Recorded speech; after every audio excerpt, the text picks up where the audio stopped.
Hello chess lovers, let's have a quick look at a game played by Viswanathan against Yannick Pelletier. The game was played in 2017 at Korchnoi Zurich Chess Challenge in round 2. Anand started with e4 and his opponent responded with e6, French defense, d4, d5, knight c3, knight f6, this is the classical variation of French defense, e5, knight d7, f4, c5, knight f3, bishop e7, knight c6 is also playable, bishop e7, bishop e3, b6. The idea of playing b6 is that at some point black can exchange the bishops, this horrible French bishop on a6, or at the same time black is strengthening the center. For example, if you take on c5, which is not good, black can simply recapture and black has a very strong center. But let's go back. We see queen d2, but in this position we don't see this bishop a6 exchange. Black played knight c6, bishop b5, and knight db8. An unnatural looking move, although an interesting approach to defend the knight on c6. White played queen f2, putting pressure on c5, and now black has two options, either to take on d4 or close the center by playing c4, which we see in the game. Knight e2, a6, white is just urged to exchange the bishop on c6, because otherwise you will lose your bishop. c3, b5, g4, white is preparing f5, and black is going for b4 break. h5, trying to stop this pawn storm. G takes h5, rook takes h5, h4, and a dubious move, rook h8. It's better to play at once b4, and if knight g3, only now black can retreat to h8 square. Here is the difference. When you are playing at once rook h8, this allows white to play queen g2, which we can see in the game, and already there is no knight on g3, and white queen is controlling this g file and also putting pressure on this g7 square. Also, we can later see that this queen g2 move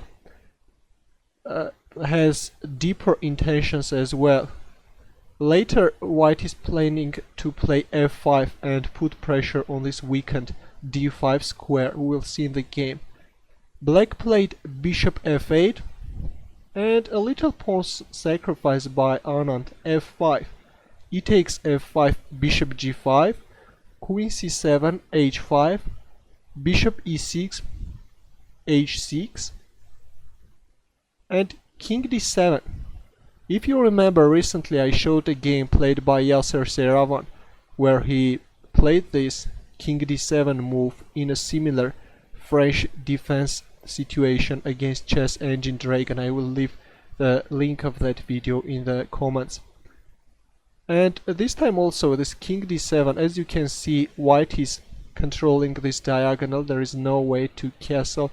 That's why black plays this king d7 move in order to move its king to a safer square. By the way, taking on a6 is not possible because of bishop f6 move, and if you play rook h7 after queen g8, black is losing its rook. Let's go back. We see king d7 in the game, h7. Suddenly this pawn becomes very dangerous. But still white has no chance to promote to a queen. Rook e8, bishop d2, king c8, a4, b4, knight f4, queen d7.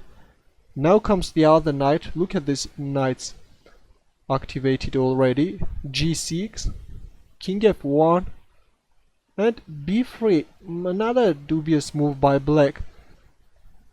It would have been better to exchange on c3, for example, trying to open up the game, because in this case black can only play in the queen side, but when you are closing the queen side, it's only white who can break through. Rook e1, knight d8, rook e2. White is not hurrying. Step by step, white is just activating its pieces.